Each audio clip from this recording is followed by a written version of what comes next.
नमस्कार। मैं नवीन सिंह आज खास करके मेरे उन दोस्तों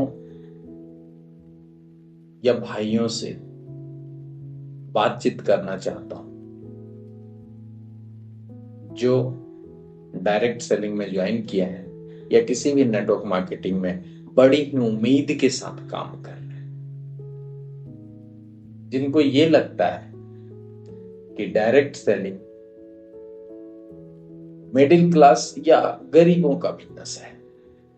उनको मैं बड़ा ही स्पष्ट कर देना चाहता हूं कि डायरेक्ट सेलिंग गरीबों का बिजनेस नहीं है। ये भी एक अच्छे फाइनेंशियल कंडीशन रखने वाले आदमी के लिए ही बिजनेस है। अगर आपके परिवार की स्थिति ठीक नहीं है तो मैं बिल्कुल ही बताना चाहता हूं कि डायरेक्ट सेलिंग आपके लिए नहीं है। क्योंकि जैसे हर बिजनेस में इन्वेस्टमेंट चाहिए होता है, वैसे डायरेक्ट सेलिंग में भी इन्वेस्टमेंट होता है। यहां पे ऐसा नहीं है कि आपको लाखों करोड़ों रुपए लगाने हैं, लेकिन छोटे छोटे इंस्टॉलमेंट में रुपए लगाने पड़ते हैं। वो कैसे? जैसे आपको कहीं घूमना है, जाना है, अच्छे कपड़े पहनने हैं, दिखाना है, ट्रेनिंग सेमिनार में जाना है, फंक्शन में जाना है, इनकम नहीं आ रहा है लेकिन जाना तो है। तो क्या है, उसके लिए तो पैसे चाहिए। अब यहाँ क्या है कि मतलब एक एग्जाम्पल दे दिया जाता है कि भैया हम गरीब परिवार से थे, हम लाखों के कर्जे में थे, मेरे ऊपर 50 लाख का कर्जा था, मेरे ऊपर 1 करोड़ का कर्जा था। देखो कैसे एक आदमी 10 लाख के कर्जे से उठ के डायरेक्ट सेलिंग में BMW पे आ गया, ऑडी पे आ गया। मतलब ये क्या लोगों को एक लुभाने का तरीका है। हमारी जो 140 करोड़ आबादी है ना, इसमें लगभग 95% लोगों की मिलती जुलती कहानी होती है। सब लोग अपने जिंदगी में परेशान हैं। लगभग लोग एक ही मतलब फाइनेंशियल डिफिकल्टीज से गुजर रहे हैं। स्कूल का फी पेमेंट नहीं हो रहा है टाइम से, ट्यूशन का टीचर का पैसा टाइम से नहीं दिया जा रहा है, दूध वाले का पैसा टाइम से नहीं दिया जा रहा है, 1 1 किलो आटा खरीदना मुश्किल हो जा रहा है। सुबह सुबह खा रहे हैं तो शाम को क्या खाएंगे ये लोगों को मालूम नहीं होता है। तो लगभग जो हिंदुस्तान की 90% आबादी है वो समान सिचुएशन फेस कर रहे हैं। तो अब यहाँ क्या, वैसी ही कहानी अगर लोगों को बताई जाए जो लगभग समाज से मेल जोल खाती हैं, तो लोगों के दिमाग में सूट कर जाता है कि नहीं, ये भी आदमी हमारे जैसे ही स्थिति से उठ के गया है, और अगर ये इस मुकाम पे जा सकता है तो मैं क्यों नहीं सकता है। अब वही चीज लोगों के दिमाग में घुस जाता है और लोग वही चीज समझते हैं कि भाई हम भी कर सकते हैं, और किसी की बातों में आकर डायरेक्ट सेलिंग ज्वाइन कर लेते हैं। डायरेक्ट सेलिंग खराब नहीं है, बहुत ही बढ़िया प्लेटफॉर्म है। अगर एक ईमानदार आदमी, काम करने वाला आदमी, फुल समर्पित आदमी हो, तो एक निम्न क्लास या मध्यम वर्ग के व्यक्ति को हर्ष से अर्श तक पहुंचाने का काम डायरेक्ट सेलिंग करता है। लेकिन अंतर यही हो जाता है कि जो लोगों के दिमाग में भर दिया जाता है कि भैया मैं भी तुम्हारे जैसे स्थिति में था, मेरी भी फाइनेंशियल स्थिति बहुत खराब थी, मैं तो, तुम तो कुछ नहीं हो, मैं तो लाखों रुपए के कर्ज में दब गया था, कोई पूछने वाला नहीं था। हम मतलब हमारे घर पे दूध गर्म करने के लिए भी गैस नहीं होता था, खाने के लिए हम लोग सोचते थे कि खाएं क्या, चावल का मूढ़ी खा करके हमने गुजारा किया है। बहुत सारी कहानियां बता दी जाती हैं लोगों के दिमाग में ये घुस जाती है बात कि नहीं नहीं सर सही बोल रहे हैं, अगर ये बन सकते हैं तो मैं भी बन सकता हूं। और इसी कारण से एक निम्न क्लास का डायरेक्ट सेलर फेल, क्योंकि देखिए अब क्या होता है, जैसे मैंने ज्वाइन कर लिया मान लो, अब मुझे ये बता दिया जाएगा कि भैया छोड़ दो सब कुछ और तुम 1 साल जान लगा दो, तुम उस मुकाम पे पहुंच जाओगे कि आने वाली तुम्हारी 7 पीढ़ी वैसा नहीं कर सकती। अब मैं सोचूंगा भैया सही बोल रहे हैं सर, छोड़ दो, नौकरी वोकरी छोड़ देते हैं लोग और घुस जाते हैं डायरेक्ट सेलिंग में फुल टाइम। अब भैया जिसका घर का नमक रोटी चलाना मुश्किल है, उसको हम फुल टाइम घसीट के लेके आ जाते हैं। उसके घर पे शाम का खाना पता नहीं कि वो लोग क्या खाएंगे। फिर वो गलती से कुछ कमाता भी है, मान लीजिए थोड़ा सा मेहनत किया अपने कंपनी में कुछ कमाया भी, तो उसको भी हम लोग ये कर लो, ये ड्रेस खरीद लो, ठीक है ड्रेस जरूरी है, बिना अच्छे ड्रेस के, बिना अच्छा लुकअप के डायरेक्ट सेलिंग में मतलब कुछ हो नहीं सकता।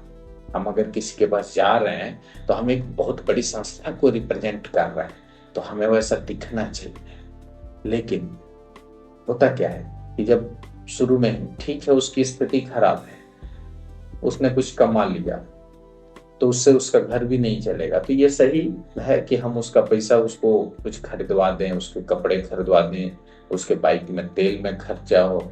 लेकिन उससे ज्यादा अगर मान लीजिए उसने 2500 रुपए कमाया, तो हम 10,000 रुपए खर्चा करने की तैयारी करवा देते हैं। किस जगह चलना है, ये फंक्शन, ये सेमिनार, ये वो, ठीक है वो सब जरूरी है, बिना ट्रेनिंग फंक्शन सेमिनार के कुछ नहीं होने वाला है। मैं यही बताना चाह रहा हूं कि डायरेक्ट सेलिंग गरीबों का बिजनेस नहीं है, इन्वेस्टमेंट मांगता है, इन्वेस्टमेंट कमर्शियल बिजनेस है। पैसे चाहिए, बिना पैसे के आप डायरेक्ट सेलिंग नहीं कर सकते। अगर आपके परिवार का खर्चा मिनिमम 20,000 रुपया महीना है, तो कम से कम 2.5 लाख रुपया आपके पास बैकअप के लिए होना चाहिए, तब जाके आप डायरेक्ट सेलिंग में कुछ करने की उम्मीद रख सकते हैं। मान लीजिए आपके पास रुपया नहीं, आपने डायरेक्ट सेलिंग फुल टाइम कर दिया, शुरू कर दिया। अब जो है कि आपके घर पे नमक रोटी मेन चीज है, पूरा परिवार आपके ऊपर डिपेंड है, आपके तरफ उम्मीद भरी नजरों से देख रहा है। अब आप डायरेक्ट सेलिंग फुल टाइम कर रहे हैं, जरूरी नहीं है कि पहले महीने से ही आपका 20,000 रुपया इधर तक कवर हो जाएगा। हो सकता है 2,000 ही, हो सकता है वो भी नहीं है। तो जो 2,000 आ गया मान लिया, तो 18,000 का बोझ कहां जाएगा? तो सबसे पहले जो नेगेटिविटी का दबाव आता है वो आपके अपने परिवार से आता है। क्यों? क्योंकि परिवार वाले देखते हैं भैया ये तो पता नहीं कौन सा काम कर लिया, ऐसे कुछ कर रहा था तो 20-25 हजार रुपए आता था, तो हमारा खर्चा तो कम से कम चल रहा था। ये पता नहीं कौन सा काम कर लिया, उसमें तो कुछ आ ही नहीं रहा है, और एक दिन रात मेहनत किए जा रहा है, लगाए जा रहा है। तो परिवार से दबाव आना शुरू हो जाता है कि भैया तुम कर क्या रहे, कौन सा ऐसा काम करती है, छोड़ो। फिर भी आदमी जानता है कि नहीं, परिवार को समझाता है कि रुक जाइए आप लोग, रुक जाइए आप लोग, हम करेंगे करेंगे। अब मान लीजिए उसने कहीं प्लान दिया, उसके घर से 5 किलोमीटर दूर है, प्लान देके आ गया, प्लान देते ही तो कोई ज्वाइन नहीं कर जाएगा। अब वो दोबारा फॉलोअप के लिए गया, फॉलोअप पे गया तो आदमी घर पे है नहीं, वो पहले फोन कर रहा था तो फोन ही नहीं उठा रहा था। अब वो आदमी उसके घर पे गया, घर पे वो अवेलेबल नहीं है। अब सोचेगा यार क्या करूं, बात हो नहीं रही है, आदमी घर पे भी नहीं है, तो अब करूं क्या? तो सोचता सोचता अपने यहाँ वापस आ जाता है। अब फिर दोबारा उसको फॉलोअप पे जाना है, अब फिर वो उसको फोन कर रहा है, उधर से कोई रेस्पॉन्स नहीं आ रहा है। अब ये आदमी बैठ के सोच रहा है कि मैं उसके पास जाऊं कि नहीं जाऊं, कहीं मैं गया और मिला नहीं तो फिर वापस आना पड़ेगा, अगर जाता हूं तो कल भी गया नहीं मिला, 1 लीटर तेल लगा है, फिर जाऊंगा तो फिर 100 रुपए का तेल लगेगा। यार क्या करूं, जाऊं कि नहीं जाऊं? अगर तेल लग गया और नहीं मिला तो फिर आज मुश्किल है, फिर कैसे काम चलेगा? अब वो इस असमंजस में उसके पास नहीं जा पाता है। तब तक क्या होता है, कोई तीसरा आदमी उसी संस्था का उसके पास पहुंच जाता है और उसको प्लान देता है। जब वो प्लान देता है, दोबारा से उसको समझाता है, उस व्यक्ति को मतलब पूरा प्लान समझ में आ जाता है। फिर वो बोलता है, यार मुझे तो किसी ने बताया था, लेकिन ठीक है उस दिन थोड़ा कम समझ में आया, आज आपने जो प्लान बताया वो मुझे बिल्कुल ही समझ में आ गया कि हाँ क्या चीज है। तो या तो उसी टाइम ज्वाइन कर लेता है क्योंकि आपने प्लान दिया था, फिर दोबारा किसी ने फॉलो अप कर लिया, फॉलो अप में फिर प्लान दिखा दिया, फिर समझाया, उसके डाउट्स क्लियर किए, तो या तो उसके साथ ज्वाइन हो जाएगा, नहीं तो फिर उसको टाइम दे देगा कि ठीक है नेक्स्ट टाइम मिलिए। अब वो आदमी 1-2 बार उसका फॉलो अप करता है, मान लीजिए उसका स्थिति ठीक है, उसका फाइनेंशियल स्थिति ठीक है, उसका फॉलो अप करता है, और वह जो व्यक्ति है वह उस दूसरे आदमी के साथ उसी संस्था में ज्वाइन कर लेता है। प्लान किसने दिखाया? राम ने। ज्वाइन किसने करवाया? श्याम ने, क्योंकि श्याम ने उसका फॉलो अप किया।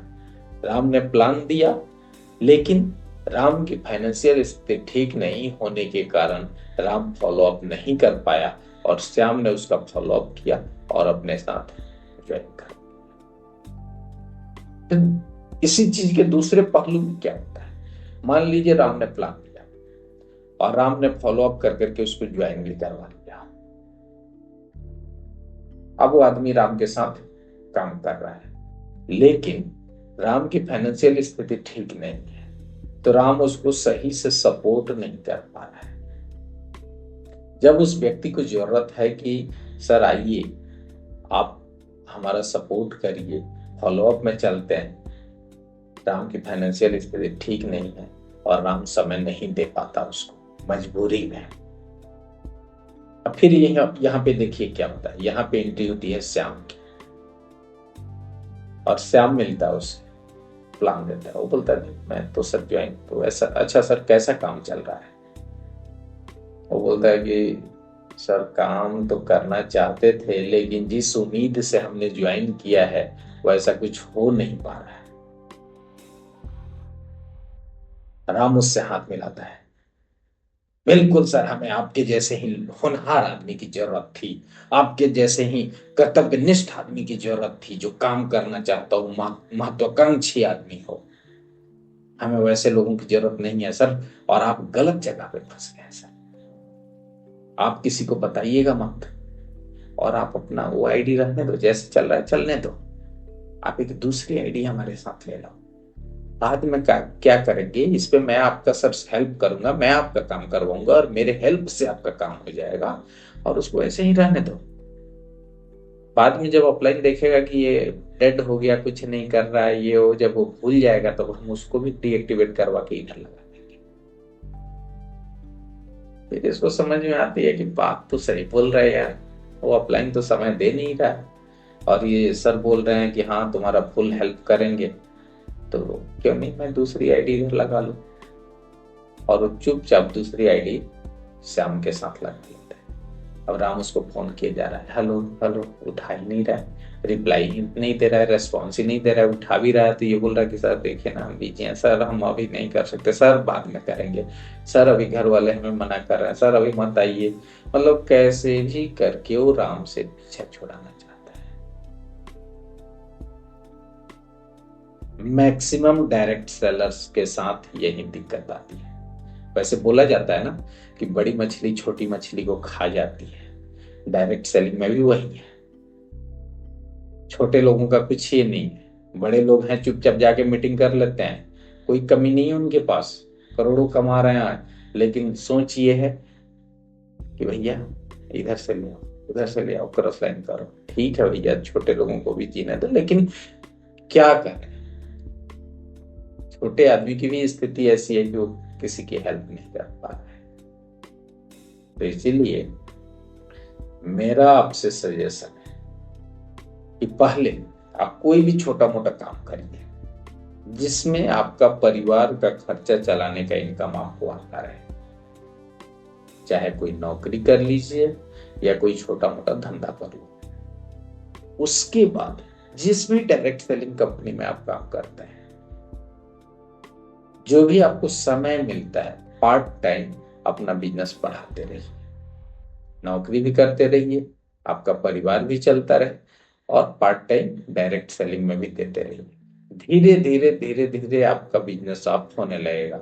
एक टाइम आएगा कि आप अपने आप नौकरी को साइड कर दोगे और डायरेक्ट सेलिंग को फुल टाइम करोगे।